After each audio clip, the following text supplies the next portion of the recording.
Hola, ¿qué tal? Un gusto saludarles. Bienvenidos y bienvenidas a esta mesa de diálogo titulada La formación de investigadores en los doctorados en matemática educativa en el marco de la 24ª Escuela de Invierno de Matemática Educativa.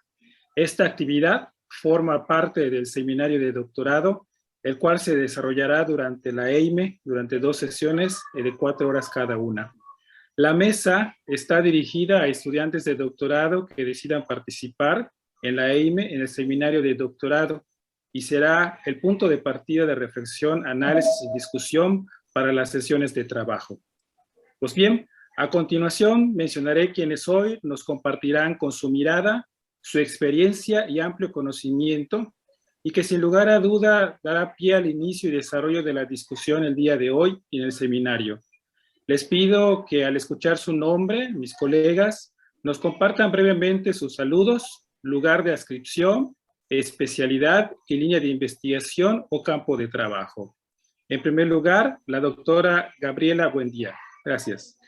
¿Qué tal? Gracias, doctor Pinto. Muchas gracias, muchos saludos. Gabriela Buendía Ábalos.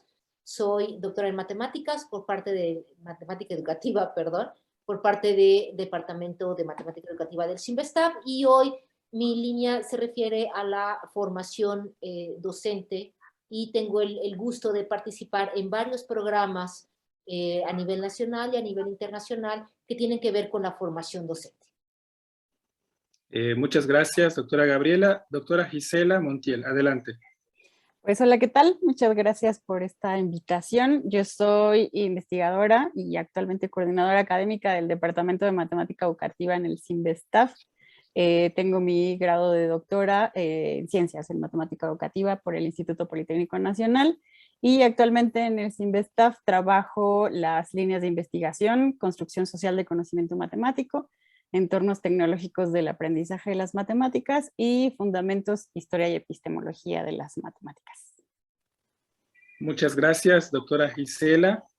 Adelante, doctor Eduardo Huecaneme.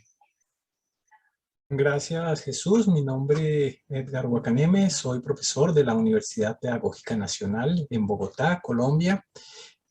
Trabajo en la línea de formación de profesores de matemáticas, que yo preferiría más bien nombrar un campo de investigación que ha surgido del campo de la educación matemática. Quiero precisar que solo recientemente me he vinculado como profesor del doctorado interinstitucional en educación de las universidades pedagógica, distrital y del Valle, y que por tanto quizá mis comentarios van a estar muy ligados a la visión que tengo desde ese lugar o a la visión que tengo de haber sido estudiante de doctorado. Muchas gracias a todos. Muchas gracias, doctor Edgar. Pues bienvenidos, bienvenidas todas por esta generosidad de su tiempo, ¿verdad? Y por aceptar la invitación a participar en esta mesa de diálogo y de análisis. La dinámica que seguiremos será la siguiente. La duración estimada para esta actividad es de 1h30. Tendremos 4 rondas de participación. En cada ronda se le pedirá a cada quien responder la misma pregunta. El tiempo máximo de respuesta a cada una es de 4 minutos. 1 minuto antes que se cumpla este tiempo, pues se les hará saber. El orden de participación cambiará en cada ronda. Después de finalizar con las respuestas y el análisis individual a cada pregunta, se estima contar entre 15 a 20 minutos para réplicas y discusión entre los panelistas. Pues bien, pues vamos a comenzar con la primera pregunta, ¿sí? Que dice: ¿cuál es la estrategia de construcción del vínculo estudiante-director, diseño del proyecto investigativo para incorporar al estudiante a una comunidad que investiga? Entonces vamos a iniciar con esta ronda con la doctora Gabriela Buendía. Gracias. Muy bien, gracias. Para incorporar al estudiante a una comunidad que investiga, bueno, de entrada está la pregunta, ¿cómo saber que una comunidad investiga? Una de las cosas que me parece muy relevante es que esta comunidad exista y tratar que el estudiante entre en ella. Parece una trivialidad, es como si, por ejemplo, un estudiante se inscribiera a un posgrado y ese posgrado se considerase una comunidad y entonces simplemente por inscribirse ya pertenece a esa, pertenecerá a ese posgrado porque está inscrito, pero no necesariamente de entrada va a pertenecer a esa comunidad y menos cuando lo pienso como un doctor en formación. Entonces, de entrada, bueno, primero que exista esa comunidad, pero sí creo que los miembros de esa comunidad tienen que hacer comunidad entre ellos, por ejemplo, como profesores de un posgrado, conocer qué hace tu colega de junto, conocer qué hace el colega de enfrente, a lo mejor también, y, por ejemplo, cuando son posgrados en línea, conocer qué hace la red con la que estás investigando. Eso es bien importante porque cuando empiezas a trabajar con un estudiante de doctorado, empezarlo a ligar con tus propios colegas, empiezan a abrirle a ese estudiante de doctorado una posibilidad que va más allá de estarte escuchando solamente a ti. Pero tú no puedes ligarlo con un colega si no sabes qué está haciendo ese colega y no sabes cómo puede apoyar, fortalecer o nutrir a ese estudiante.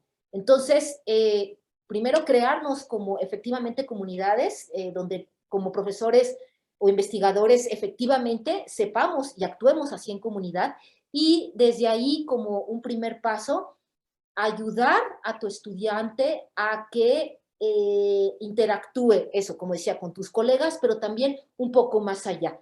Las primeras instancias sin duda son los eventos académicos en los que uno participa, por ejemplo, yo, por ejemplo, soy miembro de la red CIMATES y es el primer lugar donde me importa que mis estudiantes estén, vivan y vengan, pero no lo van a hacer, no lo pueden hacer solos. Es decir, pueden inscribirse otra vez, pueden inscribirse solos, pero una interacción rica, yo igual como colega, como mentor, tengo que apoyar y favorecer esa idea. Entonces, esos son los primeros núcleos y en ese sentido sí pongo como primer punto la evidencia de que nosotros mismos en nuestros pequeños núcleos seamos una comunidad.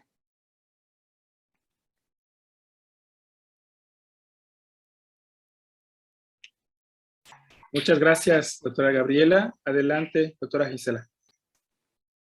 Gracias, Jesús. Bueno, yo aquí tengo que hacer como primero una, pues como comentario respecto de que mi forma de generar este vínculo, pues tiene mucha influencia del espacio en donde trabajo. Pues yo trabajo en el, como les dije, en el Departamento de Matemática Educativa del CIMBESTAF, y eso quiere decir que estoy en un programa de doctorado con orientación a la investigación, en donde una de las características que tenemos para el ingreso al doctorado es el proponer un anteproyecto con asesoría y aval de un investigador y dentro del marco de las líneas de generación y aplicación de conocimiento del departamento.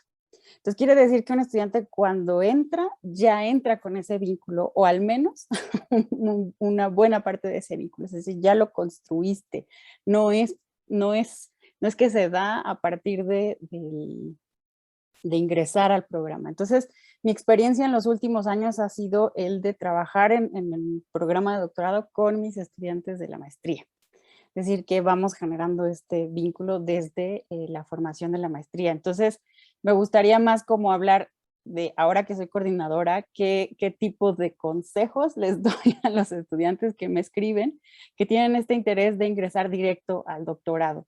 Entonces, lo que sí pongo mucho atención es, tienen que conocer nuestro programa, el tipo de programa que tenemos, nuestro claustro académico, con mucha anticipación. Entonces, eso quiere decir que hay que entender cuál es nuestro proyecto académico, formativo, cuáles son nuestros requisitos de ingreso, de egreso, cómo se lleva a cabo una convocatoria, cuáles son nuestras líneas de investigación, o las líneas de generación y aplicación de conocimiento, como le conocemos actualmente en el país, sus características, pero quizá más importante, quiénes son los investigadores que las desarrollan. Porque, por ejemplo, en esta línea de cognición, hay investigadores que desarrollan perspectivas completamente diferentes, tradiciones muy diferentes, y digamos, pues ahí los estudiantes tienen que ir y conocer a los investigadores, su producción académica, qué es lo que están haciendo en esas líneas, y pues como decía Gabriela, buen día, pues entender en qué nichos están produciendo digamos, como todo este trabajo. Si no encuentran como toda su producción ahí, pues para eso también están estos perfiles académicos, ¿no? O páginas personales de los investigadores, en donde además pueden rastrear justamente esto, en qué eventos participan, en qué comunidades se mueven, para que también los estudiantes tengan la certeza de que eso es lo que quieren estudiar, así quieren construir su trayectoria, y en esas comunidades se quieren, digamos, como quieren desarrollar su trabajo e interactuar. Una de las cosas que yo pues recomiendo mucho, sobre todo en espacios como este, es si tienen la oportunidad de platicar con los estudiantes y los egresados de estos investigadores e investigadoras, pues es algo que yo les recomiendo un montón, porque pues si bien uno piensa en el doctorado como un proyecto académico, pues también es un proyecto personal. Le van a invertir, por lo menos en Sinvestav, 4 años de su vida a interactuar y trabajar con pues este mentor o mentora, y pues todo estudiante tiene derecho a tener un ambiente académico sano, digno y de respeto, que sea productivo académicamente y formativo, pero que sí, en el que se sientan cómodos, porque quizá es el principio de lo que se va a convertir en su trayectoria profesional, ¿no? Por mi parte sería ahorita esa mi reflexión. Muchas gracias, Gisela. Continuamos ahora. Edgar, adelante, por favor. Muchas gracias. Permítanme. Bien, en primer lugar yo quisiera señalar que las respuestas dependerían mucho de para quién y para qué se hace un doctorado. Creo que hay al menos 3 justificaciones, 3 objetivos que permitirían abordar el asunto del doctorado. Uno de los objetivos tiene que ver precisamente con el obtener un título. Y tenemos que tener claro que para algunos estudiantes esa es la razón de ser del doctorado. Otro de los objetivos podría ser el generar nuevo conocimiento. Y otro de los objetivos puede ser vincularse a una comunidad, por ejemplo, generando nuevos conocimientos. ¿Esto qué implicaciones traería para la pregunta misma? Pues que hay un elemento importante que tiene que ver con el lugar de la problemática y de la problemática que se va a estudiar y la relación que hay entre la problemática del estudiante y el director. Con esta caricatura, lo que quise presentar es que la problemática podría ser muy diferente y la relación de lo que se quiera investigar podría ser diferente en diferentes momentos y estatus, pero que de manera particular, para el caso del estudiante de posgrado o de doctorado, pueden haber varias maneras de encontrar esa problemática y el vínculo, y por tanto establecer el vínculo entre estudiante, director y diseño. He conocido de varias experiencias de estudiantes que hacen doctorado y que llevan 2 semestres de doctorado y llegan a la oficina a preguntarme cosas sobre su tesis, a plantearme algunas ideas de su tesis, y la pregunta que les hago es, bueno, ¿y tu director en qué línea trabaja? Y resulta que no tiene conocimiento de en qué línea trabaja el director. Así es muy poco probable de que pueda haber un aporte realmente excepcional al campo mismo. Pero también la otra opción es que el estudiante, cuando llegue a hacer el doctorado, se adscriba a una problemática que previamente está definida y en la cual el director seguramente está trabajando. Pero puede haber una tercera opción, que es una intermedia entre esas dos, y es que el estudiante tenga una problemática preestablecida que encuentra en el director y en el trabajo del director elementos de esa temática, o que el director se interesa en la temática del estudiante. Y creo que puede haber una buena sinergia que permita precisamente a que tanto el profesor como el estudiante avance. Sin embargo, cada una de estas presentan posibilidades y limitaciones de diferente orden para la dirección y para el diseño mismo del proyecto. ¿Qué quiero decir con esto? Que uno de los elementos y una estrategia fundamental en la construcción del vínculo estudiante es la problemática de investigación. Esto me parece que es fundamental. Si la problemática de investigación únicamente proviene del estudiante, pero no encuentra eco en el profesor, la cosa va a ser muy difícil. Si es el profesor el que orienta, quizá el asunto pueda ser mucho más viable, más expedito, pero tal vez lo ideal sería un punto intermedio en donde se encuentran los intereses. Pueden haber otras estrategias, pero me limitaría por ahora a esas.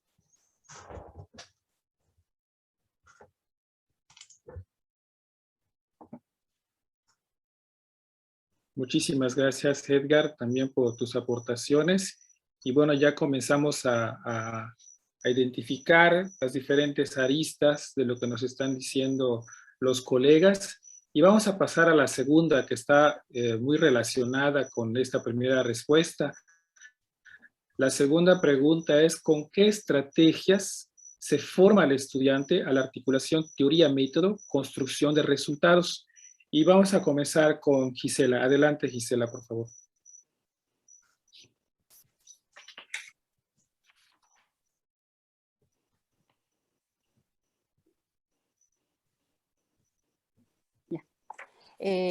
Bueno, para mí el doctorado, digamos, es más como un proceso formativo, y producto de ese proceso formativo vienen muchas cosas, ¿no? Pues la obtención del grado, los productos, pero para mí principalmente es un proceso formativo. Y bueno, las estrategias que yo he probado y me han funcionado básicamente son como dos orientaciones, y la primera es pues escuchar las voces de mis pares y pues ir documentando las experiencias propias. Y cuando hablo de estas voces, pues sí me gusta como escuchar voces muy diversas, ¿no? Por ejemplo, he tratado de escuchar las voces disciplinares de tradiciones diferentes. He tratado de irme hacia la investigación educativa, porque sí percibo que hay cosas que nosotros en matemática educativa aún no nos hemos adentrado mucho, pero que en la investigación educativa ya tienen tradición, una fuerte tradición. Y bueno, pues también en lo que, digamos, hemos construido nosotros a propósito de nuestras tradiciones, nuestras perspectivas y nuestro tipo de investigación, porque también tiene sus particularidades.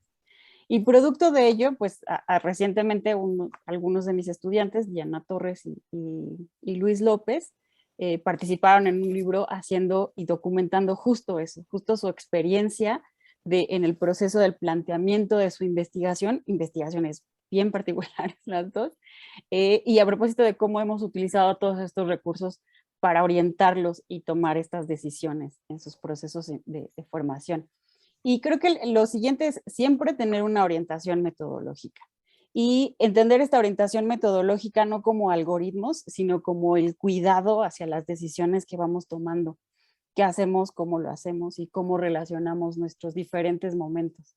Y bueno, igual por las tradiciones que hemos tomado nosotros en nuestro grupo, pues algo en lo que hemos puesto como mucho cuidado ha sido en los aspectos del método, en los que hemos reconocido pues que también no solo hay que tener una metodología para toda la investigación, sino metodologías para cuidar la producción y el análisis de los datos. Y justamente digamos como estas ideas de orientarnos metodológicamente nos han permitido ese digamos, como cuidado de reconocer, por ejemplo, por poner un ejemplo, en la revisión bibliográfica, cómo eso nos permite refinar el planteamiento, pero no pensar como ese planteamiento como algo fijo que ya no se va a mover, sino que se puede ir refinando en los siguientes momentos. Pero esa revisión bibliográfica como que también nos puede dar elementos que después nos van a servir para el marco teórico o para el método, pero que en el primer momento solo nos va a dar las bases de los antecedentes para ubicarnos en la disciplina, para identificar nuestras aportaciones o el sentido original de la investigación. Y que, por ejemplo, al final de este ciclo, de este proyecto, nos va a servir para el diálogo en las discusiones, ¿no? Entonces, esta guía, porque es una guía, como decía, no es un algoritmo, pues nos sirve, nos ha servido para eso. Y las lecturas, por ejemplo, nos han servido para alimentar en cada momento ese qué y cómo hacerlo. Y el hacer estas lecturas de diferentes tradiciones y diferentes disciplinas, pues nos ayuda a, digamos, como a robustecer la idea de proponer nosotros a propósito de las realidades de nuestros proyectos y nuestras perspectivas. Pues hasta aquí dejaría esta participación. Gracias. Gracias, Gisela. Pues vamos a escuchar ahora a Edgar. Adelante, por favor. Gracias. Bueno, voy a hablar desde mi experiencia como estudiante en el doctorado, pero también voy a hablar como profesor del doctorado actualmente. En el doctorado interinstitucional en educación se dan unas condiciones muy particulares que yo quise sintetizar en dos elementos explícitamente expuestos y uno que queda implícito. El primero de ellos es que para poder articular los elementos teóricos con los elementos metodológicos y la construcción de unos resultados, en el doctorado se conjugan de manera dialéctica dos tipos de aproximaciones. Una aproximación que es focalizada y que tiene que ver con la temática de investigación, ¿no? Y una aproximación panorámica que tiene que ver más bien con el campo de investigación en general, por ejemplo, la educación matemática, ¿no? O con campos más generales, como por ejemplo la educación, la pedagogía. Estas aproximaciones se dan fundamentalmente, aunque no exclusivamente, en el marco de los seminarios. Hay otro elemento que está ligado a esta articulación, que tiene que ver con la adopción de metodologías que son preestablecidas, pero que no necesariamente son propias del campo de investigación. Uno de los problemas que considero hay en la formación doctoral en el campo de la educación matemática es que no hay muchas metodologías propias del campo, sino que más bien son metodologías generales del campo de la educación, de la pedagogía o la investigación en educación y pedagogía. Estos dos elementos están explícitamente expuestos, pero no quise incluir algo precisamente para dejar la idea de que eso no es tan visible, que me parece que es más importante que estos dos, que por supuesto se conjuga con estos dos, y es la relación, la estrecha relación entre el director y el estudiante, que se da, claro, en torno a las temáticas, que se da en torno a las metodologías, pero como lo que se está buscando es, en un doctorado, formar un investigador, la formación de ese investigador atraviesa y se sustenta fundamentalmente en la interacción entre dos sujetos. Un sujeto que es su director y el dirigido.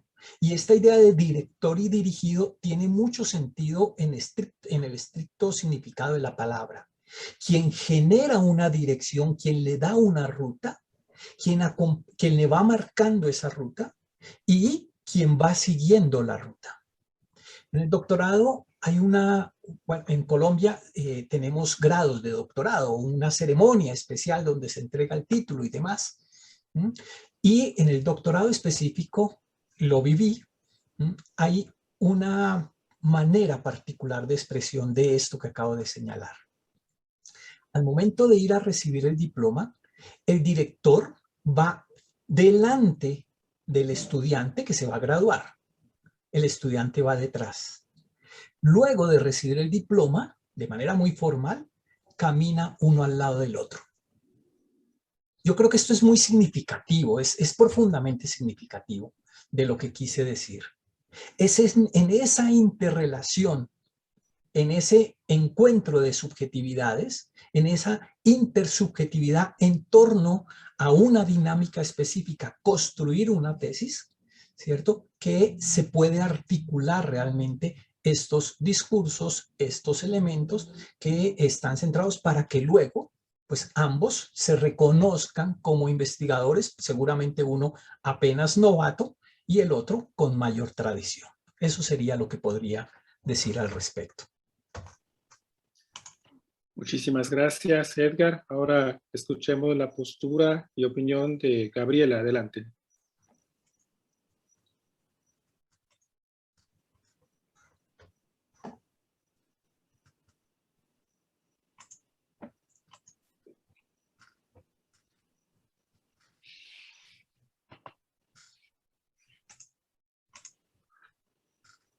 Tu micrófono, Gaby.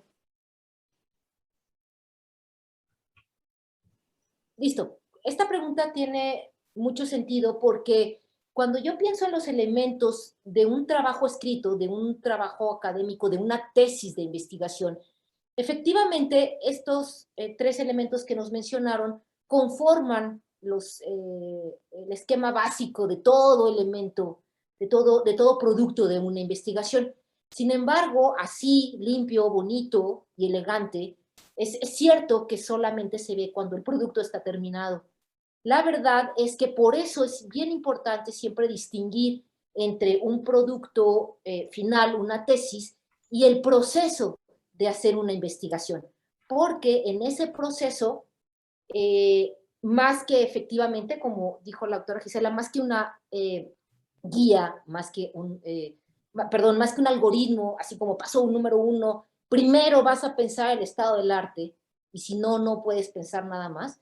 Es una guía, son elementos que conforman. Y ahí sí creo que también retomo lo que comentaba el doctor Edgar, que tu director forma una parte bien importante porque en principio él tiene una visión un poco más global y tú como estudiante de doctorado o como, incluso déjenme decirles, a lo mejor no solamente como estudiante de doctorado, sino cuando estamos presentando un producto de investigación nuevo, son cosas que están ocurriendo y uno puede estar hecho lío entre todos estos elementos y no necesariamente piensa de manera lineal. Por lo tanto, siempre, por ejemplo, ese es un rol que el director de tesis en verdad tendría que poder asumir, tener una visión global que ayuda a que este lío no produzca que tu estudiante se pierda, ¿no? Entonces, esta es la realidad, esto ocurre. Lo que entonces uno tiene que lograr efectivamente en un escrito, y por eso también la pregunta es como muy interesante, es lograr esa articulación y lograr esa coherencia para que entonces tu producto escrito, por ejemplo, sea un digno representante de tu investigación doctoral, porque es muy, y es una realidad que puede ocurrir.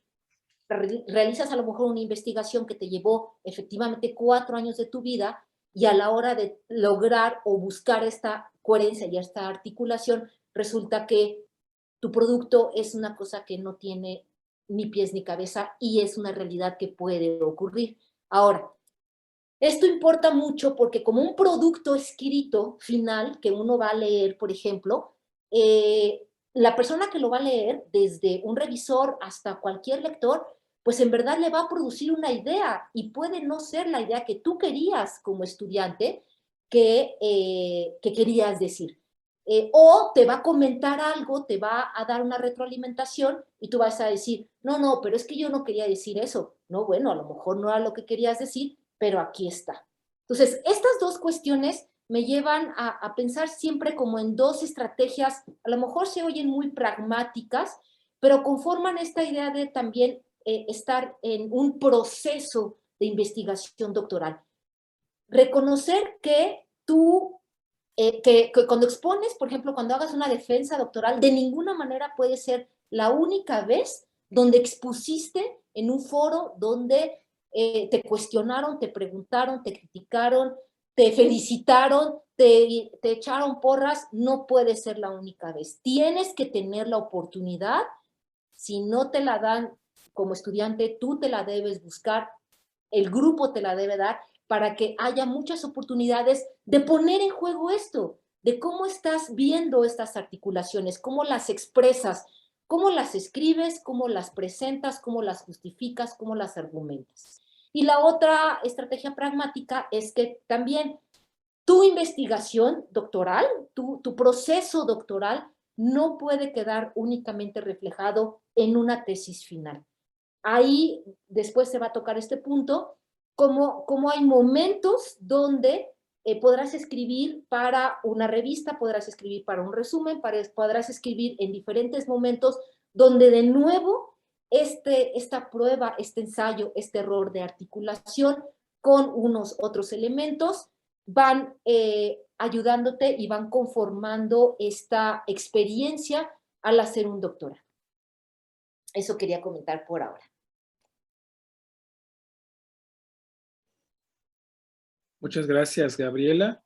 Pasamos entonces a la tercera ronda de preguntas. Esta pregunta hace referencia a qué idea se propicia en los estudiantes respecto a los criterios de validez de resultados que se construyen.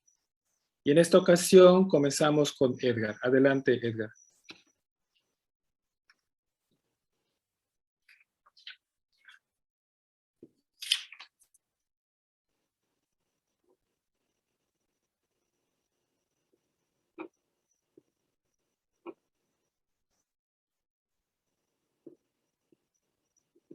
Micrófono, Edgar, perdón.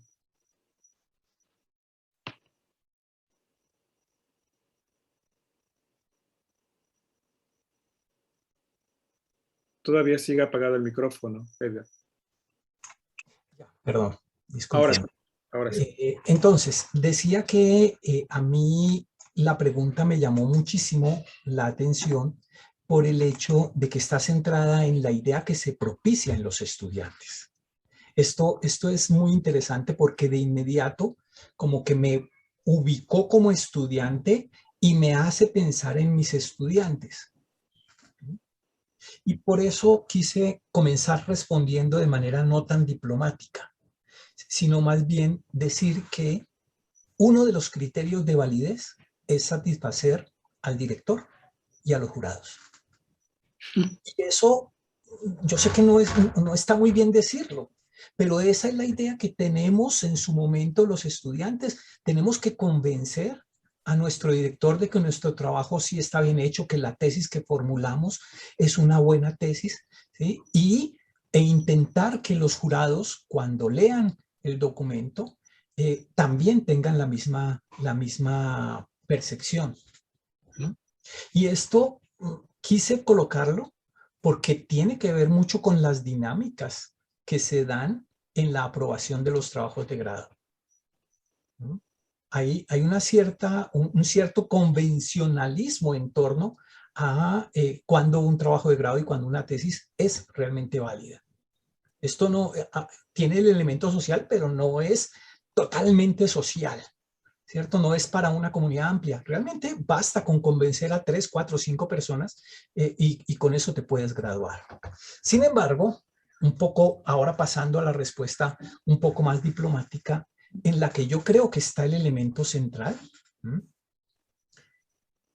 es que la tesis que se enuncia, la frase que condensa el elemento central de la tesis,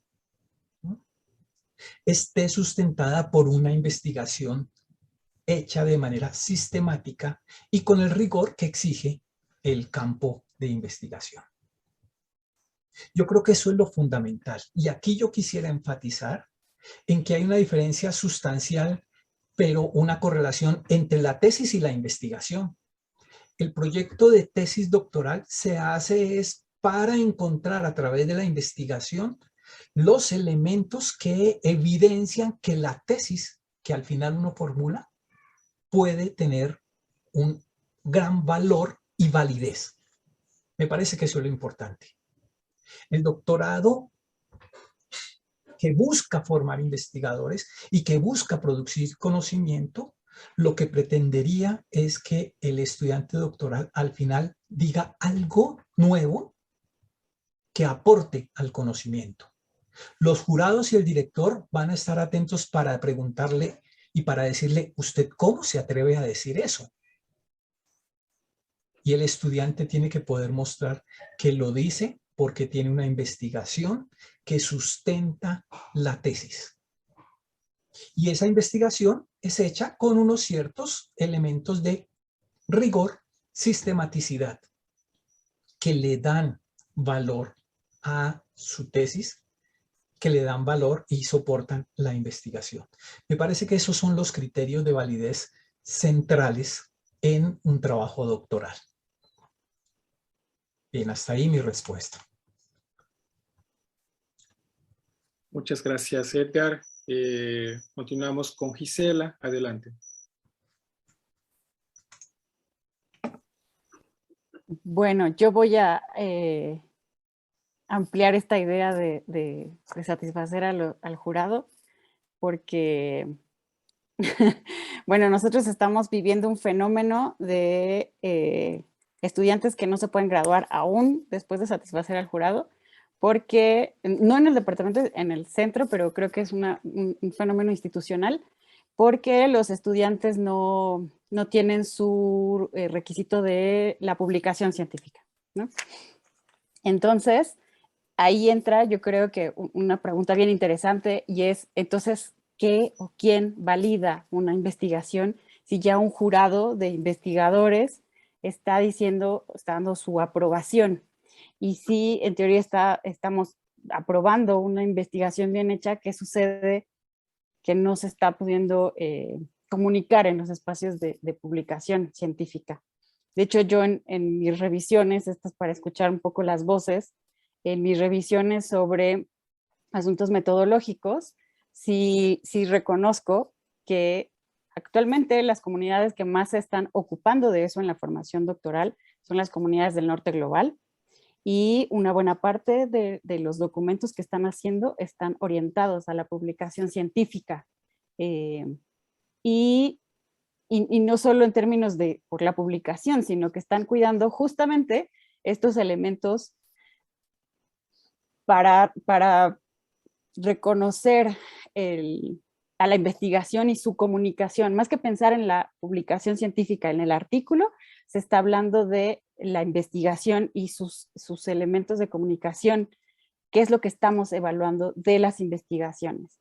Entonces, a mí una de las cosas que me llamó la atención, por ejemplo, fue esta frase de dos ex editores de revistas conocidas en el campo y relevantes en el campo, porque hablaban un poco de esto, de las contribuciones hasta que se someten al escrutinio profesional. Y yo creo que en el proceso formativo de nuestros estudiantes, pues hacemos estos ejercicios de revisión por pares, en diferentes momentos, a diferentes niveles, por los diferentes avances que pasan nuestros estudiantes. Cuando participan en los eventos académicos, cuando nosotros hacemos seguimiento, o lo que en México le llamamos tutorías, el propio jurado de examen, pero también vienen estos momentos de revisión, ¿no? De las revisiones y las publicaciones externas. Entonces, pues sí, pudiéramos como revisar todos estos elementos de la validación por, digamos, áreas, disciplinas, que yo creo que esas son el tipo de cosas que en la educación, en la investigación educativa se tienen quizá mucho más por tiempo, como mucho más acordadas. Y, por ejemplo, yo he escuchado incluso elementos de ética de la investigación que nosotros no hemos discutido, o al menos yo no he escuchado en nuestros espacios académicos discusiones al respecto. Estos dos autores en particular han puesto como mucho énfasis en estos elementos, en la comunicación, en los artículos, pero al ver, profundizar en a qué se refieren, en realidad yo percibo que pues si una investigación no tiene esto, difícilmente se puede comunicar en un artículo. Entonces, creo que, y están como muy relacionadas con estas ideas que planteaba ahorita Edgar, cómo es que sostengo las afirmaciones que estoy haciendo en mi investigación. Tienen que estar bien fundamentadas. Cómo muestro la contribución al campo si en un estudio de posgrado a nivel doctorado tengo que generar nuevo conocimiento. Y cómo doy cuenta de la coherencia a lo largo de todas mis decisiones, que estoy siendo coherente en lo que estoy haciendo y postulando. Para mí esto, y quizá con mi idea de lo que tengo de una orientación metodológica, pues es algo que tengo que revisar continuamente. Es decir, para mí la validez de un trabajo no se puede revisar al final del trabajo. Es algo que se tiene que construir en el proceso de hacer la investigación. Entonces, pensaría un poco así como en esos términos, que estos elementos a los que se le están poniendo siempre, o que pueden ser muchos, no pueden ser un criterio para evaluar el final, sino que tenemos que irlos integrando en el proceso formativo y de desarrollo de la investigación.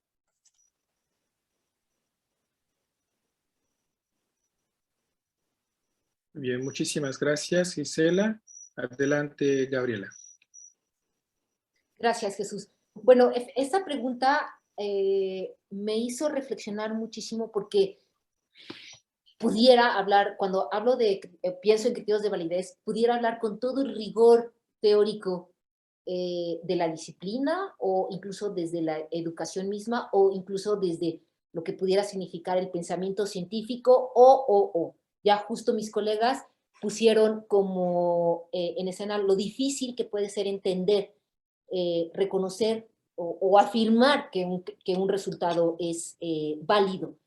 Y bueno, qué bueno que mis colegas ya lo pusieron en escena, porque más bien lo que yo me permití reflexionar con esta pregunta es esta tradición de que, a lo mejor es un poco una tradición, pero tiene un poquito de verdad, que es cómo diferencias un trabajo en matemática educativa o en didáctica de la matemática de especialidad, de maestría, de doctorado, por ejemplo, ¿no?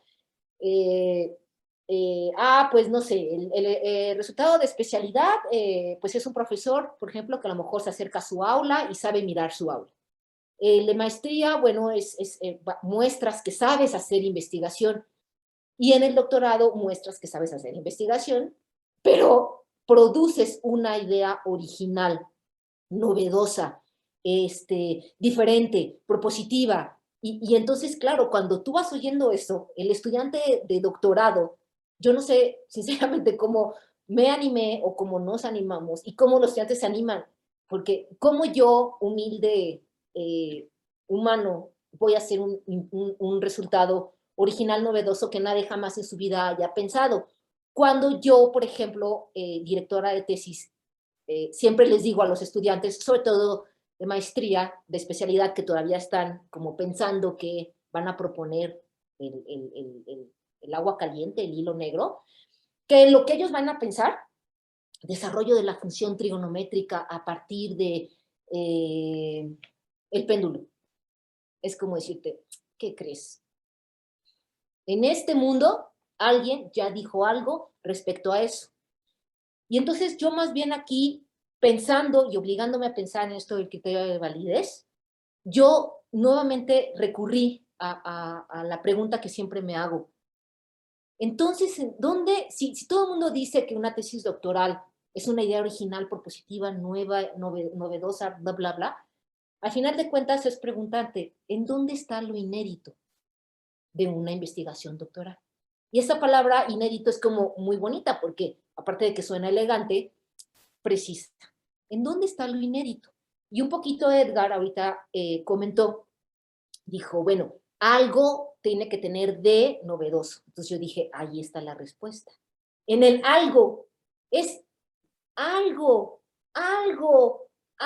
y llámese algo chiquito, es decir, dentro de esto que comentábamos de que sus aspectos teóricos, metodológicos, planteamiento, respuesta, etcétera, y donde estos criterios de validez en diferentes momentos te van a validar la articulación, la sensatez, lo coherente, tu buen planteamiento, bla, bla, bla.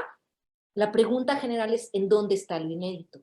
Pues en algo, en una de esas cosas. Y aprovechando la invitación a esta mesa, pensando que los estudiantes de doctorado que están terminando van a pensar, de verdad, todo lo que van a exponer como estudiantes de doctorado, alguien ya lo pensó, alguien ya dijo algo, y eso es muy evidente cuando uno ve artículos, incluso los propios estudiantes que empiezan a arbitrar, a evaluar artículos, dicen, eso ya lo leí acá, eso ya lo leí acá. Es como, algo tienes inédito. Y eso también es una búsqueda que hace el director. El director casi siempre sabe dónde está lo inédito, porque por eso es una tesis doctoral. La pregunta es, el estudiante tiene que estar bien cierto de en dónde está lo inédito de su trabajo, en ese algo. Y ahí dejaría esta aportación que quizá fue un poquito más de provocación a lo mejor, porque ¿dónde está lo inédito? ¿De qué tamaño es lo inédito? Listo. Muchas gracias, Gabriela. Pues vamos a la última ronda, a la cuarta pregunta. Vamos a iniciar con Edgar. La pregunta sobre cuáles son los ostensibles de producción en la investigación doctoral. Adelante, Edgar. Bueno, muchas gracias. Esa pregunta fue muy llamativa para mí también.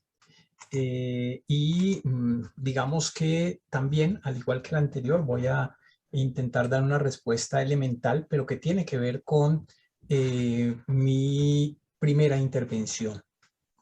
Es una realidad que para muchos y en varios doctorados y para muchas personas, el principal elemento que se puede exhibir es el título. Y no es un asunto menor, ¿no? Las universidades, los centros de investigación, explicitan el número de doctores que tienen, ¿cierto? Y ese es un indicador importante. Y ahí no importa si publicó, si no publicó, nada de eso. ¿Tiene o no tiene el título? ¿No? Y yo creo que esa fenomenología efectiva hace parte de la respuesta que yo creo que tenemos que tener en este momento. De hecho, si no se logra ese título, a pesar de ya tener una tesis y haberla formulado, etcétera, pero si no se logra el título es como si no se hubiera hecho nada. Entonces, este elemento que pareciera menor, sí tiene su importancia. Sin embargo, puede haber otra manera de expresión del trabajo doctoral, que para mí es muy importante, y es que reconozcan al doctor a través de su tesis. Es decir, que cuando se diga el nombre, también se asocie la tesis que él formuló, su idea, aquello en lo que aportó. Gabriela decía, así sea pequeño, ese algo, bueno, que se reconozca a la persona por ese algo.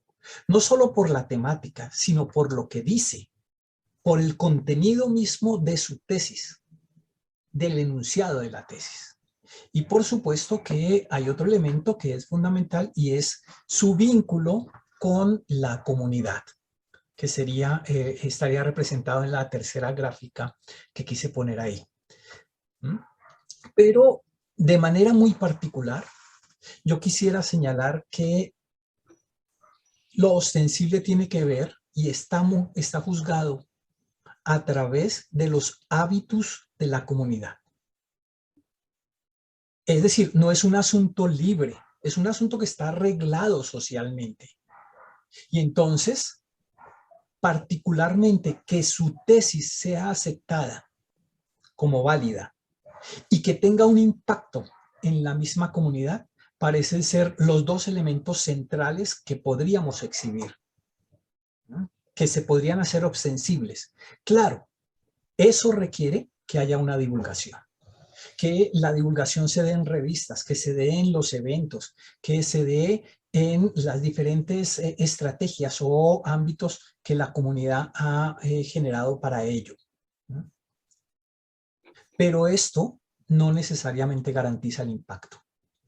Voy a poner un ejemplo personal, ¿no? Y puedo sonar un poco egoísta, pedante. Yo creo que la tesis que yo formulé es muy interesante, ¿no? Y es novedosa en mi tesis de doctorado. Pero resulta que esta tesis no ha sido acogida en la misma universidad en la que trabajo. Y entonces puede ser una buena tesis, pero no tiene un impacto real en la formación de profesores de matemáticas. Por tanto, no satisface esas condiciones que se exigirían a un resultado que sea ostensible y pues válido y valorable en el marco de la comunidad. Esa sería mi respuesta. Muchas gracias, Edgar. Continuamos ahora con Gabriela. Adelante, Gabriela.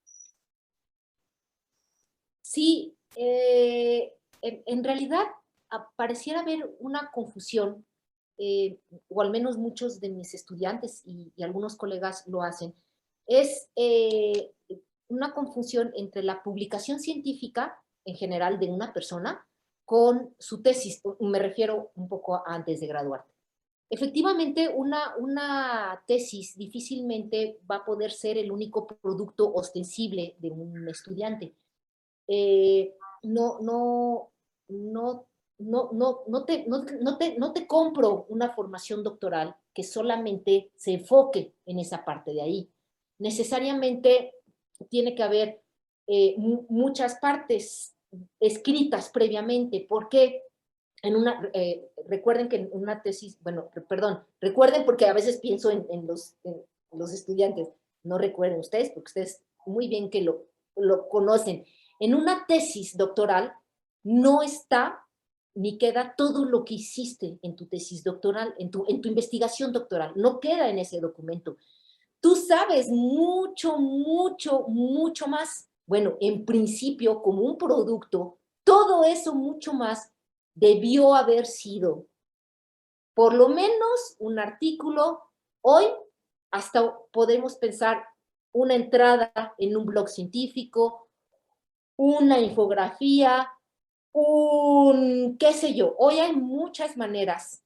Ok, a lo mejor que no son estos productos que te permiten para obtener tu grado, es cierto, pero que sí conforman esta experiencia de productos ostensibles para una persona que se está formando un doctorado. Porque, insisto, lo que te queda en la tesis, tú de veras sabes mucho más. Por ejemplo, una cosa agradable que a mí me pasó fue que todas aquellas ideas que quedaron fuera de mi tesis me sirvieron para que después mis primeras tesis, donde ya tuve la oportunidad de ser directora, pues son las que fueron desarrollándose, y eso para un director, para una comunidad, empieza a generar eso, con una línea de investigación. Entonces, bueno, eso es súper real. Entonces, eso es lo que yo diría que son ostensibles de producción. Pero ahorita escuchando a Edgar, un poco esta parte de cómo empiezas a comunicarte con los demás.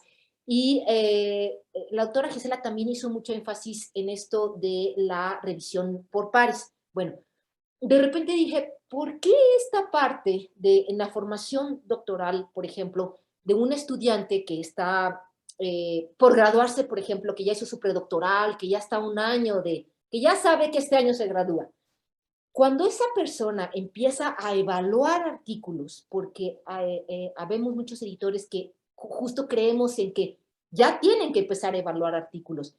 Eso me parece que ese tipo de contribuciones al conocimiento, de contribuciones a la comunidad, es una parte a lo mejor poco valorada de estos ostensibles. Es decir, una evaluación, un arbitraje, por supuesto, es un ostensible de producción, porque, por ejemplo, cuando tú empiezas a evaluar, no es algo que se aprenda como, así como, ya, voy a evaluar, y mira, aquí está. Claro que no. Un buen arbitraje, una buena evaluación, te ayuda al director para saber qué estás pensando, ayuda a un editor para empezar a formar nuevos cuerpos de editores, ayuda a un autor Nobel porque no es lo mismo una evaluación que hace un doctor que tiene 50 años en el campo o un estudiante que apenas se va a graduar. Son como diferentes. Bueno, ese tipo de ostensibles, yo creo que deberíamos empezar a valorarlos un poco más porque forman parte de esta formación doctoral, nos dicen un montón de este doctorante y al doctorante también empieza a fortalecerlo mucho más para entender en qué está metido. Listo.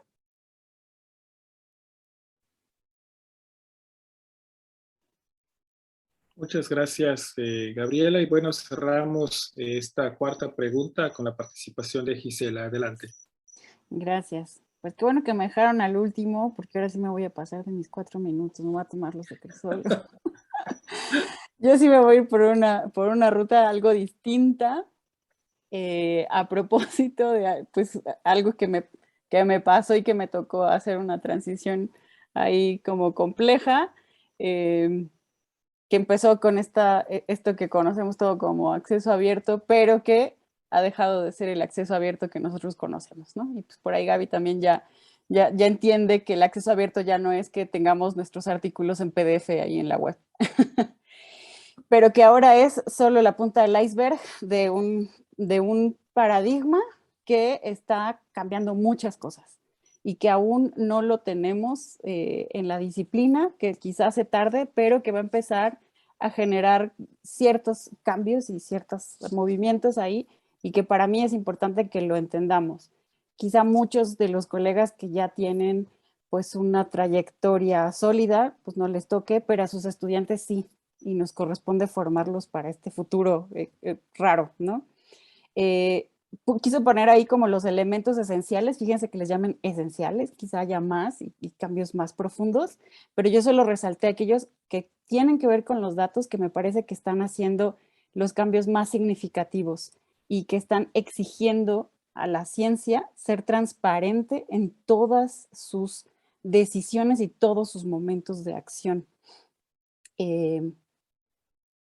Este cambio de paradigma ha mostrado solo algunas de las diferencias más importantes. En esta tableta yo estoy segura que son las más básicas, las que más han querido resaltar, y una de las que más me puede llamar la atención es justamente esta idea de que la ciencia cerrada se basa en artículos y casi siempre en la publicación de los resultados más importantes, y por su lado, o sea, por su parte, la ciencia abierta lo que está intentando es publicar todos los resultados de investigación, porque pues si bien efectivamente no estamos inventando hilos negros en todos los momentos, sí estamos generando un montón de cosas que estamos guardando para el gran final, ¿no? Entonces, de ahí que yo, por ejemplo, pues cuando me empiezo a meter en este mundo, a entender este mundo, para saber qué está pasando, empiezo a encontrar, por ejemplo, este artículo que es del 2017, en el que ya están haciendo propuestas de cómo sería un artículo de datos como publicación científica. ¿Y por qué? Pues porque ya se están, desafortunadamente, sobre todo en el norte global, se están construyendo las infraestructuras para repositorios de los datos. Hoy las investigaciones lo que están exigiéndole al investigador, y sobre todo aquellos que están financiados por el gobierno, que depositen todos sus datos y que los datos estén abiertos para reuso de datos, segundos análisis, etcétera. Entonces, cuando uno tiene, digamos, como estas a disposición los datos, ya no es solo que ahí están mis datos, sino que también se tienen que generar estructuras para publicar los datos. Y uno podría pensar, claro, pero esos son para los datos pues, de las disciplinas experimentales, estas de salud, porque pues, son las que le interesan a las farmacéuticas. Bueno, pero es que la verdad, los campos no solo observamos cómo avanzan los otros, ¿no? Ya hay revistas para datos en ciencias sociales y humanidades. Por eso es que a mí me parece que no podemos ser solo espectadores de lo que le está pasando a la ciencia y que está generando cambios en nuestras prácticas científicas, eso quiere decir en nuestro día a día para reconocer qué es un producto de nuestras investigaciones, qué es eso que estamos haciendo todos los días alrededor de nuestra investigación. ¿Qué cosas podemos generar de nuestros trabajos? Pues ya se están publicando revisiones. Es decir, estamos hablando de qué es lo que hay en nuestro campo, estamos haciendo análisis, estamos haciendo categorías de eso, y es solo hablar de lo que ya hay, y eso se publica y eso se considera un producto de las investigaciones. Y ya empieza a encontrar espacio en nuestras revistas, en las revistas de nuestra disciplina, porque estamos acumulando conocimiento y a las siguientes generaciones hay que decirles qué está pasando con ese cúmulo de conocimientos. Muchas de las revisiones de los proyectos de investigación de nuestros estudiantes son tan completas que sí pueden estar publicadas como revisiones. Bueno, y si en nuestra disciplina aún no se generan esos espacios, pues vámonos a donde sí están. Si tu proyecto tiene una innovación teórica, busca los espacios en donde puedas publicar esa innovación teórica. O si tiene una innovación metodológica, buscar esos espacios. El que tu comunidad aún no tenga eso, no quiere decir que no exista. Entonces es importante también salir. Ahorita que escuchaba a Edgar, pues a mí me pasó algo muy parecido cuando estaba en el Politécnico. Pues una de las formas para que te aprecien en tu espacio de trabajo es que busques una valoración externa. Entonces, pues me dieron el SNI y entonces ya me contrataron de tiempo completo en el Poli. Así funcionan las instituciones desafortunadamente, ¿no? Entonces ya cuando, ¡ay, le dieron un premio! ¡Ay, sí, es nuestro! Entonces, a veces uno tiene que ir a espacios en donde eso es, digamos, como, sí, es recibido, es valorado, y entonces ya encontramos espacios en nuestros grupos, en nuestros espacios. A veces eso también significa ir en contra, o no en contra, sino contracorriente de las tradiciones de nuestros grupos. Pero para eso es el posgrado, para crear cosas nuevas. Y ese también me parece, pues el sentido de la contribución, ¿no? No solamente el hacer algo como el hilo negro, inventar, sino hacer cosas diferentes e innovar en ese sentido de lo que estamos haciendo y cómo lo estamos haciendo. Entonces yo aquí hablaría de ostensibles, efectivamente, el que podamos ampliar estos criterios que tenemos por nuestra cultura académica. Porque además esa cultura está cambiando, quizá más en otras disciplinas, pero eventualmente nos va a tocar la puerta y tenemos que estar listos, ¿no? Por ejemplo, yo diría que una de las discusiones que tenemos que tener a propósito de esto de tener datos abiertos, subirlos a repositorios, ¿verdad? Es que es un dato para nosotros. Porque, por ejemplo, simplemente así como un ejercicio, pensemos en un diseño didáctico y su implementación.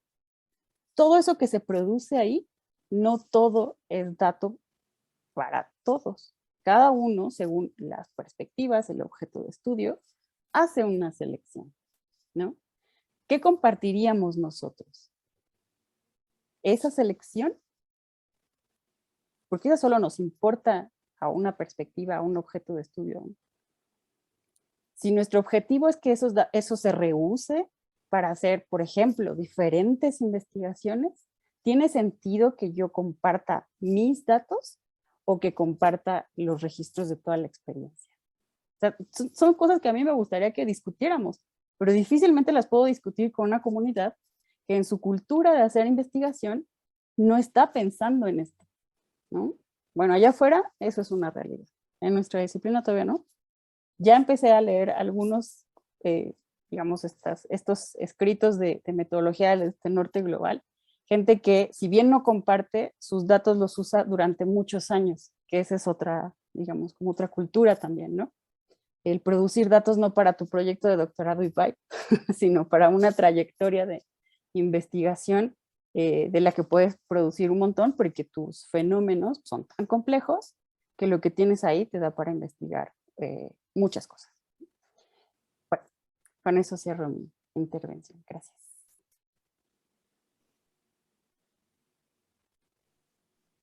Muchas gracias, Gisela. Les agradezco a los tres el buen manejo del tiempo, que era importante en este ejercicio. Y bueno, abrimos un espacio de réplica, de análisis, de ampliar las ideas, las miradas, algo en particular que cada uno ha notado por allá y que quiera compartir. Entonces abrimos ahora sí que esta discusión. Ya Gisela terminó precisamente poniéndonos allí un poco el dedo en la llaga con el tema de los ostensibles, ¿verdad? Así que bueno, adelante, quien quiera participar puede tomar la palabra. Eh, Tenemos unos 10-15 minutos para esta ronda de discusión. Yo, Adelante, Gaby. bueno, hay manita, ¿verdad? Pero a lo tradicional, yo. Ahorita justo lo que acaba de decir la doctora Gisela respecto a eso, cómo ampliar los ostensibles y demás, pone otra vez a discusión esta pregunta de qué son entonces los criterios de validez. Que entonces, por ejemplo, y es un ejemplo como que me pasa súper común. Yo, estudiante, quiero hacer un diseño de una secuencia y quiero analizar qué pasa con el concepto de función con mis estudiantes. Bueno, ¿qué pasaría si en este concepto de ciencia abierta, no, regreso. Los criterios de validez para una investigación así, pues será que a lo mejor, por ejemplo, alguien lo puede validar tu diseño, hiciste un buen análisis a priori, una buena puesta en escena, conjugaste bien, articulaste bien lo que pasó con lo que esperabas, súper bueno, ok, muy bien, y aquí está tu diseño original. ¿Qué pasaría si haces una investigación con un diseño hecho que ya está, o por ejemplo, un conjunto de datos en esta idea de la ciencia abierta, y tú lo retomas, y tu originalidad no está en esta producción de datos, sino está en otra cosa? ¿Vamos a entender cómo darle validez a ese resultado? ¿Nosotros como generación sabemos cómo hacerlo? Entonces, hoy, esto último que dijo Gisela, de verdad me vuelve terrible a entender entonces dónde está la validez. Y como segunda opción, cómo ampliar estos ostensibles de producción que entren en verdad a formar parte de una formación doctoral, que el chico que está estudiando, la persona que está estudiando su doctorado, considere que hay otros ostensibles, que no solo es un artículo, por ejemplo. Otra vez son como solo preguntas e inquietudes que surgen a la luz de lo que están comentando. Yo hice un ejercicio. Pues sí, si estoy entrando a entender estas cosas, pues ahí hago mis ejercicios con, ¿no?, mis estudiantes. Y entonces hice el ejercicio con 2 tesis de maestría. Entonces una de ellas produjo una cantidad extraordinaria de registros y hizo un seminario con profesores para integración digital, de tecnologías digitales. Y bueno, como parte de ese seminario, una de las profesoras implementó su diseño y se grabó. Entonces, en la primera tesis solo fue el análisis del seminario con los profesores. Y la segunda tesis lo que hizo fue retomar estos registros, pero le sumó la implementación de la profesora. Pero sí hay una parte en donde sí se analizan como estos mismos registros de la primera tesis. Y lo que hicimos fue utilizar los planteamientos de reuso de datos que ya hay en la investigación. Y de lo que hablan, por ejemplo, y tienen incluso esquemas y diagramas, es cuando haces un reuso de datos, un reuso de métodos, un reuso de teorías, y le hacen segundo análisis. O sea, eso tiene nombre. Y la clave está en que te estás haciendo preguntas diferentes, que estás usando referentes diferentes. O sea, tiene que ver con por eso decía que esta orientación metodológica, ¿no? Porque si uno lo piensa, pues claro, todos tenemos experiencia en el aula, la cantidad de variables que tenemos jugando en una interacción del aula con profesores, con estudiantes, con lo que sea, son tantas que lo que hay que investigarle ahí es infinito, diría yo. Entonces, si te haces preguntas diferentes y tomas referentes diferentes, estás hablando de investigaciones diferentes, aunque estés usando los mismos registros. Ahora, esta tuvo la ventaja de tomar un extra, ¿no? de registros que no estaban considerados en la primera, porque ahí sí ya se fue la implementación del diseño. Pero la verdad es que fue un experimento, pero utilizamos referentes del reuso de datos, o sea, lo que ya se está documentando y los modelos que se están haciendo. O sea, tampoco nos fuimos ahí al inventar, sí nos fuimos a ver qué se está diciendo al respecto. No es el único modelo, hay más, hay caracterizaciones del reuso de datos. O sea, por eso yo digo, es que allá afuera eso ya es real, ¿no? No es que lo estamos inventando, ya es real. Solo que la naturaleza de nuestra disciplina, la naturaleza de nuestros datos, la naturaleza de nuestras preguntas, eso hay que, pues, que empezar a ver qué es lo que sucede y pues hay que empezar a hacer un consenso entre nosotros también, ¿no? Entonces, ahí es donde yo creo que sí, pues sí nos toca a nosotros, porque nosotros somos quienes estamos formando a las generaciones que tienen que enfrentar eso. Quizá a nosotros no nos toque, a lo mejor a mí sí me toca, porque, pues, claro, CIPESTAF tiene que dar respuesta, pues, como centro de investigación, pues, ¿no? A esas demandas de la ciencia. Pero sobre todo, pues, porque estamos formando a los que sí o sí esas van a ser sus condiciones para hacer investigación, ¿no? Pero bueno, eso es lo que diría a propósito de tu pregunta. Sin embargo, yo veo que hay un problema de fondo y es si podemos, si tiene sentido que esto se haga con estudiantes de doctorado. Voy a explicar el punto. Si nosotros suponemos que un doctorado finalmente es un proceso a través del cual un investigador se vincula y es aceptado por la comunidad académica para hacer investigación, y parte de ese vínculo con la comunidad académica es asumir lo que yo llamé hace un momento, o usé la palabra hábitos de esa comunidad, y, por ejemplo, la ciencia abierta no hace parte aún de los hábitos de la comunidad, no estaríamos propiciando las condiciones en el doctorado para que él se vincule a la comunidad actual. Por tanto, la problemática no debería ser la problemática del doctorado. Debería ser la problemática que aborden los doctores, parte de la comunidad, que se preocupan por estos asuntos. Porque no los estaríamos inscribiendo entonces a los estudiantes de doctorado en una comunidad existente, sino en una comunidad para existir. Yo considero que bastaría con que ellos asuman los hábitos de esa comunidad. Si como parte de ese hábito está la publicación de artículos, pues que lo asuman, teniendo en cuenta que esa publicación hace parte del proceso formativo, pero también de la meta. Es decir, hay que aprender a publicar, y eso hace parte del proceso que se genera en el doctorado. Sí, la meta es que haya 1 o 2 artículos publicados, dependiendo de cada institución. Pero no necesariamente como parte de esa formación tendría que vincularse, por ejemplo, estas otras maneras que tú nos has mostrado y que, bueno, el nombre de ciencia abierta ya nos pone a pensar también en si es un buen nombre o no. Pero creo que no sería competencia de la formación doctoral. Eso no significa que no se pueda estudiar como parte de la fundamentación, pero va a ser muy complicado que el estudiante, aparte de tener que abordar todas las tareas, tenga que llegar a convencer a una comunidad que todavía ni siquiera ha preparado sus oídos o sus formas de sentir o de percibir o de validar, como lo decían hace un momento, ¿sí?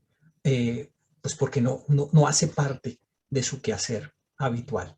Creo que sería muy pretencioso para la formación doctoral este tipo de asuntos, pero es totalmente válido para los grupos de investigación que están consolidados, para los doctores que están haciendo investigación, el abordar este tipo de asuntos. Ese sería mi punto.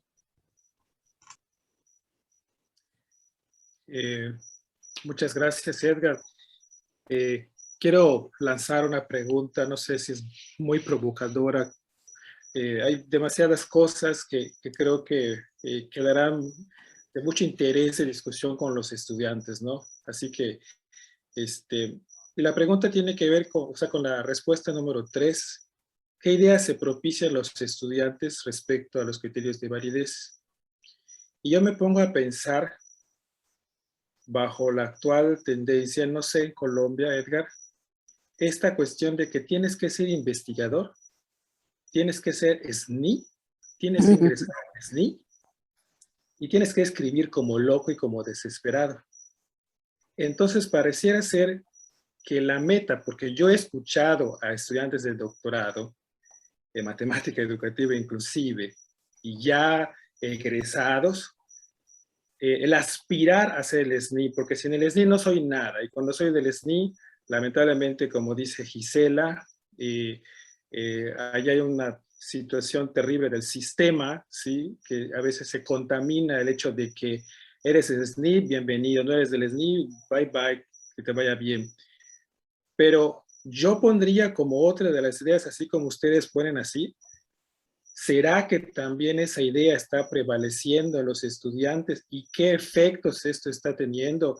Y si realmente es sana, y recupero acá el tema de la ética que habla Gisela, ¿no?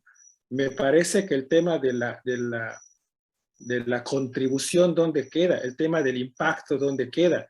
Y entonces a veces veo que hay que publicar a costa de cualquier situación, hasta de prácticas poco éticas, ¿sí?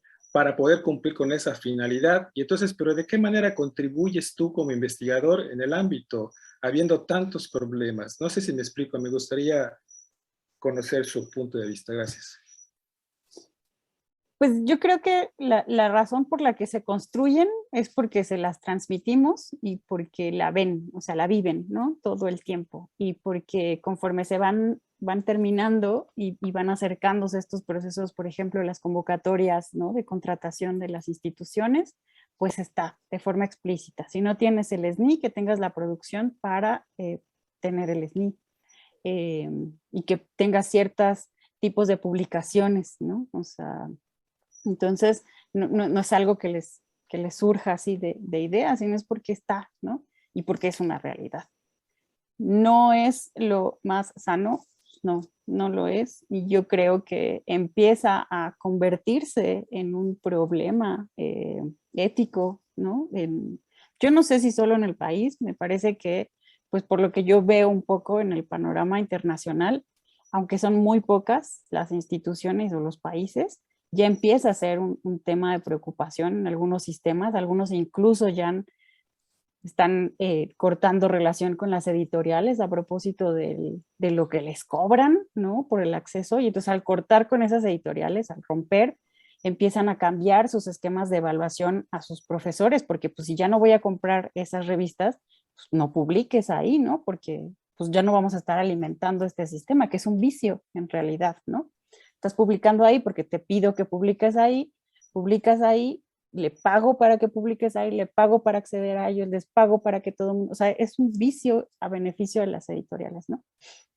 Entonces, pero son muy pocos los países que han tomado esa decisión de cambiar los esquemas de evaluación a sus profesores y sobre todo de cambiar este contexto laboral que es, como bien dices, generó vicios terribles y además que lastimó la salud mental y emocional de muchos investigadores.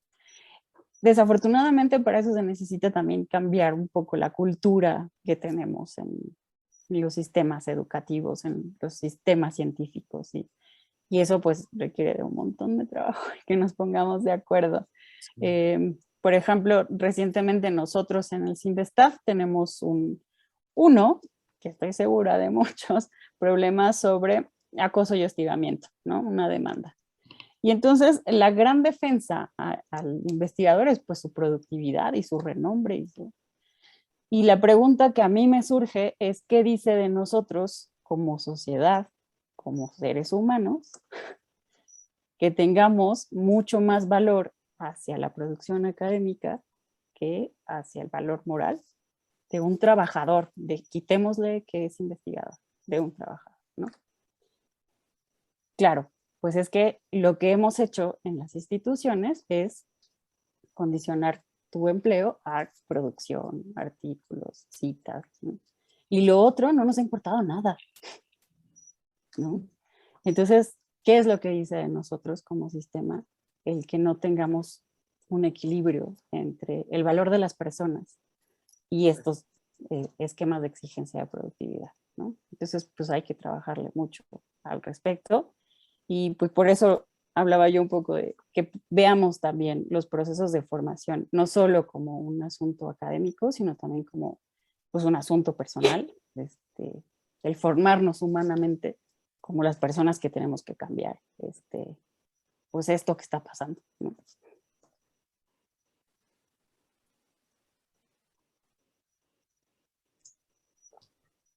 Bueno, yo creo que comparto mucho de lo que ha señalado Gisela, y quisiera poner un par de ejemplos a propósito de estos indicadores que se han venido construyendo para verificar el impacto, por ejemplo, y la trascendencia de un investigador. El primer ejemplo tiene que ver con la publicación en revistas indexadas. Durante mucho tiempo yo me pregunté si lo importante era publicar en revistas indexadas o publicar para procurar que la revista se indexara. ¿Qué tiene más mérito? Una revista que está surgiendo y que un investigador publique en esa revista para que esa revista tenga opciones de indexarse con posterioridad. Ese es el primer ejemplo. Creo que voy a mencionar 3 ejemplos.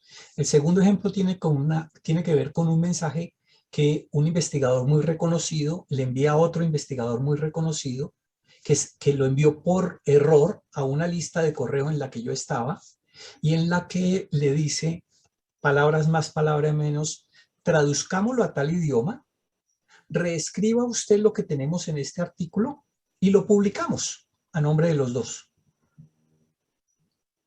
Y entonces, mi imagen de estas dos personas, que son ampliamente reconocidas en la comunidad, quedó deshecha.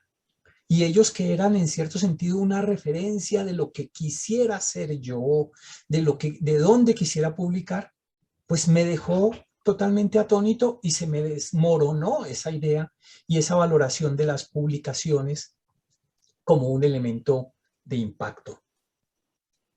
Y el tercer ejemplo tiene que ver con en dónde tenemos que trascender nosotros como educadores. En el ámbito de los indicadores de éxito académico o en aquello que nos da la esencia, nuestros estudiantes. Si nuestros estudiantes se animan a participar de iniciativas de investigación, de proyectos colaborativos, de liderar proyectos colaborativos, no le estamos dejando un quizá mejor legado a la comunidad de la que participamos. Pero resulta que eso no es fácil medirlo, ponderarlo a través de unos indicadores. Nos interesa el reconocimiento nuestro de nuestras hojas de vida en la comunidad, o nos interesa la trascendencia de nuestra vida académica en la sociedad. Y yo creo que si optamos por lo primero, pues hay que jugar el juego de los indicadores definitivamente. Y las instituciones a las que nos adscribamos, pues seguramente van a salir favorecidas con esta situación. Tengamos en cuenta en todo caso que al menos en Colombia, yo creo que es un movimiento que se da también y se ha dado seguramente antes en otros países, del reconocimiento de los equipos, bueno, de las instituciones, se ha pasado al reconocimiento de los equipos y ahora vamos en el reconocimiento de los individuos. Hoy, a través del sistema nacional, ¿sí?, se clasifica a los investigadores y se les asigna un estatus. Y pues muchos están empecinados en tener ese reconocimiento. Y por supuesto que ahora se divulga. Entonces ya no importa solamente que el grupo de investigación tenga clasificación A más, B, C o reconocido, ¿sí? Sino que además sus investigadores sean seniors, junior, etcétera. No sé cuál es la clasificación que se está usando en Colombia, porque realmente no es de lo que más me interese, porque me interesa que mi actividad intelectual, académica, formativa, trascienda en las personas. ¿Qué saco yo con tener un reconocimiento y que me titulen como investigador A, B, C o con una calificación? Me alimento mi ego y me pongo en pugna con los demás. Como lo dice Boaventura de Sousa, mi emprendimiento, si es egoísta, va a tener como consecuencia que alguien fracase. ¿Por qué no pensar, que no es la mentalidad de estos indicadores, en el emprendimiento colectivo? Para retomar una idea de este autor. Pero no es precisamente lo que están marcando estos indicadores y sobre todo la tendencia más actual. Por eso le apuesto más a la trascendencia en los otros, en la sociedad, porque me parece que hace parte del emprendimiento una expresión particular de ese emprendimiento colectivo.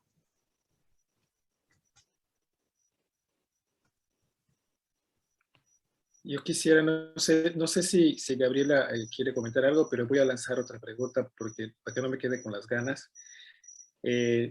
Con esto que acaban de decir, ¿será que en los programas de doctorado se esté pensando en un solo perfil de investigador en matemático educativo?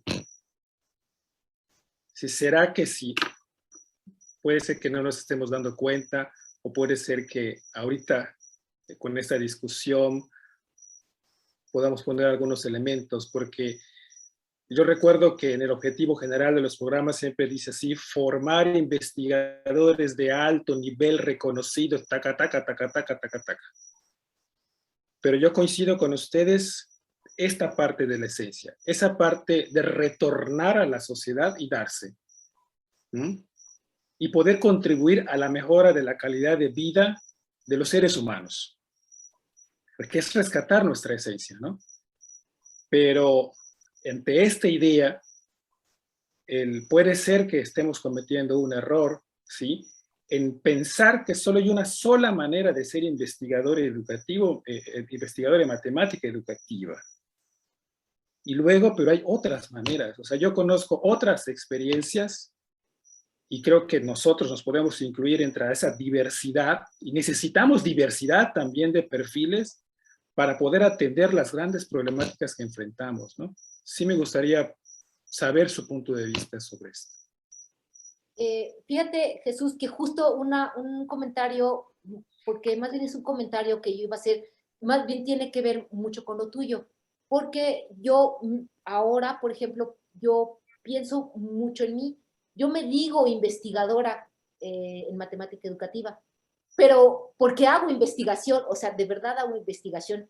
Pero, por ejemplo, yo, afortunadamente, yo puedo publicar mis resultados o mis ideas, lo que sea, en absolutamente donde me da la gana, porque no pertenezco a un sistema, no pertenezco a una institución que me valide por en dónde publico. Y sin embargo, por ejemplo, a mí me importa mucho que me lean, me interesa más que me lean mis colegas mexicanos, sudamericanos, que me lean los europeos en inglés. A mí me da absolutamente igual. Reconozco, porque eso me lo han dicho muchas veces, tú porque ya no estás y crees que esto no importa. No, sí importa, y además es una carrera en la que también estuve jugando, es una carrera loca, es una carrera alucinante, pero igual es como muy interesante lograr que te publiquen un artículo en inglés, lograr que un colega en otro idioma te contacte, porque eso también es cierto, gracias a que publicaste en inglés, te contactan de otras comunidades. Eso también es importante y eso solamente lo puedes hacer si publicas en inglés. O sea, también es un riesgo. Pero otra cosa que quería poner también como comentario a la luz de estas experiencias es, yo tengo un par de estudiantes que nos afanamos mucho en que se doctoren, pero se doctoran y en realidad no pasa nada. O sea, ¿en qué sentido? Siguen en su escuela donde vuelven a ser profesor de que mañana entrégueme 3 actividades, ¿no? Oye, pero voy a ir a un evento académico para mi investigación. Bueno, no sé. Bueno, ok, sí, pero me traes 3 suplentes y me entregas no sé qué, y me entregas no sé qué, y, entonces, y te vas. Entonces, y son doctores, ¿no? Y entonces, de pronto, alguna vez sí le he dicho, bueno, ¿y tú por qué estudiaste un doctorado si estás en un entorno educativo y tienes una plaza y te pagan y vas a tener una pensión y súper guau? ¿Para qué estudiaste un doctorado? O sea, sinceramente, pues porque yo sí quería reconocer muchas herramientas, muchos métodos que me da la matemática educativa, digamos, para mejorar mi enseñanza. Yo quería hacerlo, a mí me da igual, porque tampoco me lo valen, es más, al contrario, no me lo valen. Pero yo sí quería como impactar, como innovar. Entonces, aquí les puse simplemente 3 casos y que finalmente todos son doctores. Entonces, sí, creo que hablar de la formación de doctorados, hablar de qué es un doctorado, un doctor investigador, un doctor profesor, sí nos lleva a un campo y sinceramente creo que la matemática educativa, la didáctica de la matemática, la educación matemática, debe permitir esos perfiles. Todos esos perfiles debe permitirlos porque necesitamos avanzar como campo disciplinar, pero también necesitamos impactar en nuestras aulas, pero también necesitamos gente mixta que ande por acá, ande por allá, jugando en ambos, con un pie por allá y con un pie por allá. Necesitamos todos esos perfiles.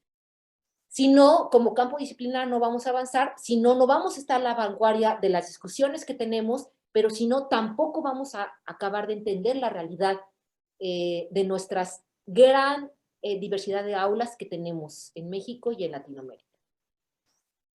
Eso diría yo.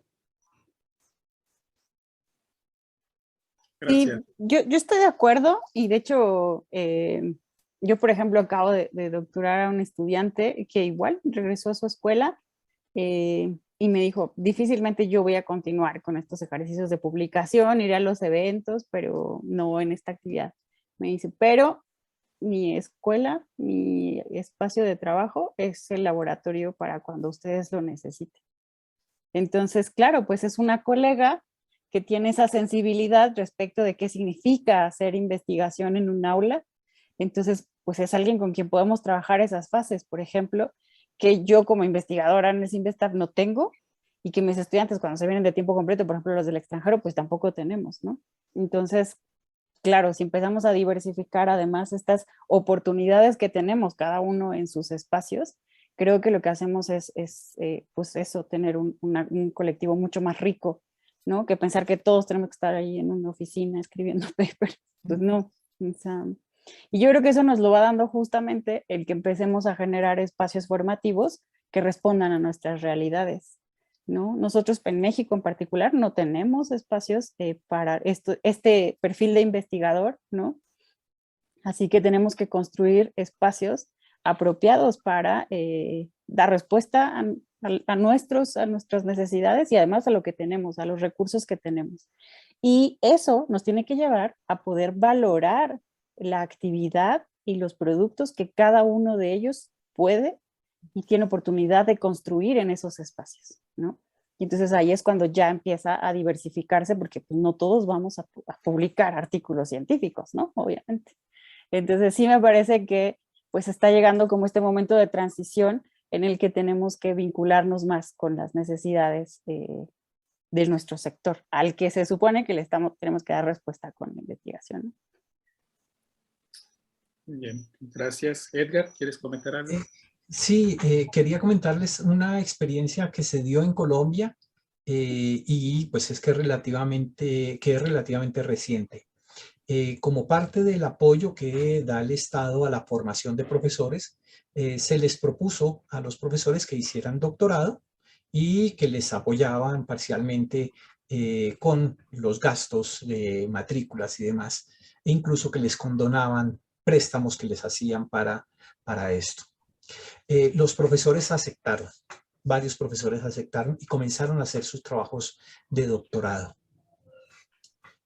Varios de ellos se dieron cuenta, pero ya muy tarde porque tenían ya comprometidos recursos y demás, que esos doctorados que ellos estaban haciendo no les iban a servir mucho para su propósito fundamental, ser mejores profesores, ¿no? Pero en todo caso intentaron muchos de manera así muy constante, lo hicieron, lo lograron, sacaron sus títulos de doctorado.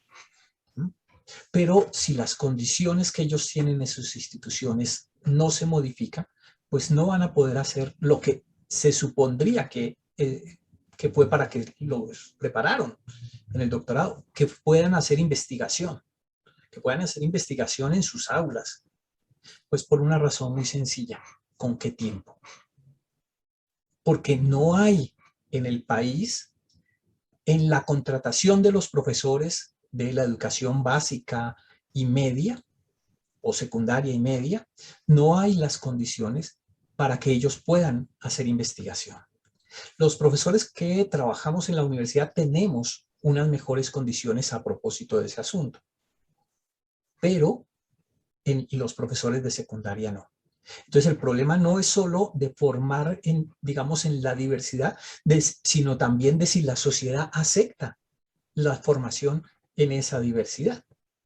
Si la acepta con estrategias y condiciones específicas. Pero esto no solo, estas condiciones adversas no solamente, o falta de condiciones no solo se dan allí. En universidades en las que la docencia sigue siendo lo primordial desde el punto de vista administrativo. Y la investigación es algo que hacen algunos por iniciativa propia, pero no hay precisamente una política para beneficiar esa faceta investigativa como parte de la universidad, porque muchas universidades cayeron en ser universidades de producción, en últimas, de docencia.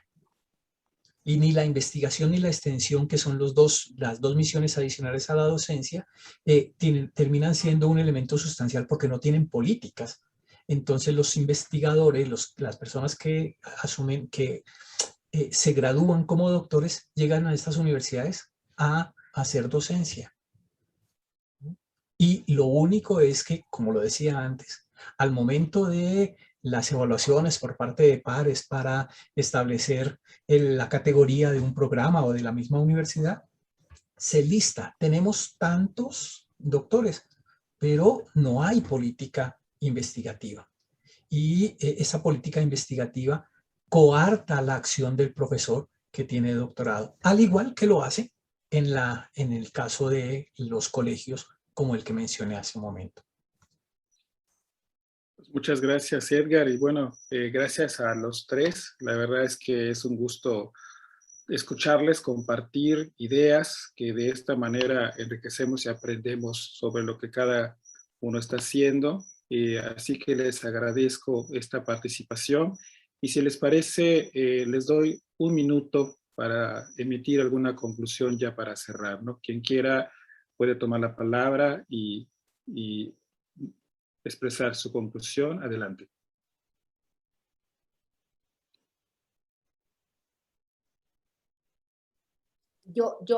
Una conclusión es dirigida totalmente a los estudiantes de doctorado, no hay una única manera de hacer un doctorado.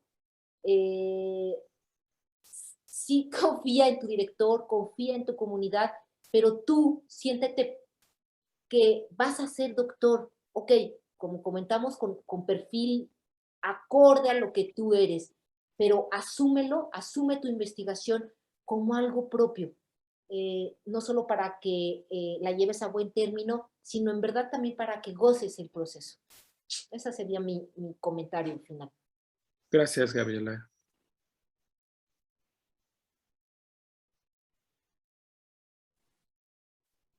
Pues yo complementaría un poco esa idea, porque estoy completamente de acuerdo con Gaby, diciendo que justamente el posgrado es un nivel o es el nivel para generar cosas, ¿no?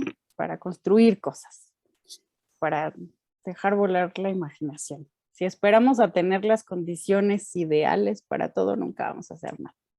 Así que hay que animarnos a construir y pues sí, hay que hacerlo en una comunidad con dirección y asesoría, pero pues vivimos en el siglo XXI y tenemos la posibilidad de mirar el espectro súper amplio que tenemos en muchos campos, muchas disciplinas, como para tomar un impulso de innovar aún más de lo que ya de por sí estamos teniendo como objetivo, así que adelante.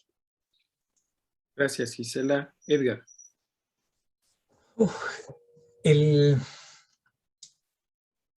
La educación de nuestra ciudadanía, de nuestros pueblos, necesita personas con un alto grado de calificación, de cualificación, de formación. El doctorado es una opción. No es por fortuna no es la única opción. Pero elegir esa opción implica necesariamente asumir un compromiso social con el medio en el cual uno trabaja o trabajará. Es eso, creo que lo fundamental.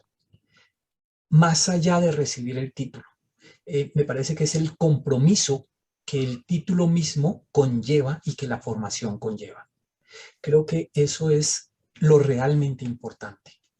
Hacemos parte de esa, nuevamente sonará pedante, de esa élite, porque es que el adquirir un título de doctorado es para una élite. Infortunadamente es así, pero aún, al menos en Colombia y en el campo de la educación matemática, somos muy pocos. Y necesitamos más. Y entre más personas hayan que han elegido esta opción de asumir un doctorado para contribuir a la sociedad y para contribuir al enriquecimiento de esa cultura, va a ser mucho mejor. Por ejemplo, y solo para poner un ejemplo, vivimos en el año más o menos 2005 la redacción por parte de la comunidad en ese momento de unos estándares curriculares para la enseñanza de las matemáticas. 10 años después nos reunimos a mirar críticamente esos estándares y se hizo una producción que para mí, desde lo que yo pude vivirlo, era notablemente superior. Esas son las condiciones que se van dando. ¿Y por qué se logró eso? Porque en esa oportunidad participaron, o la mayoría de las personas que participaron fueron doctores. Conocían profundamente las especificidades y lograron hacer algo de manera con mejor calidad. Esas apuestas son las que hay que hacer por un país, por la educación de los niños, de los jóvenes, por la educación de los adultos. Pero no olvidemos que es una opción. No es la única opción. Y pues bueno, quienes decidimos tomar esa opción, pues bienvenidos y seamos consecuentes con lo que ello conlleva, sería mi mensaje. Muchísimas gracias, Edgar. Y bueno, pues bien, pues hemos llegado al final de esta mesa de diálogo, en donde escuchamos distintos puntos de vista, elementos para la discusión y aportes que nos permiten ampliar nuestra perspectiva sobre la problemática relacionada con la formación de investigadores en los doctorados en matemática educativa. Invitamos ahora a los estudiantes del programa de doctorado en matemática educativa a ampliar la discusión sobre las diferentes aristas que aquí se expusieron.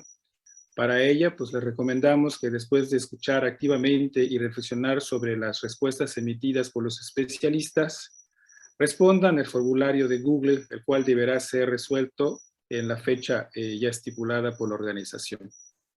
Bien, pues agradezco la participación de los panelistas que hoy nos acompañaron. Invito a todos y todas a participar en las sesiones del seminario de doctorado en la EIME para compartir y ampliar la discusión sobre el tema.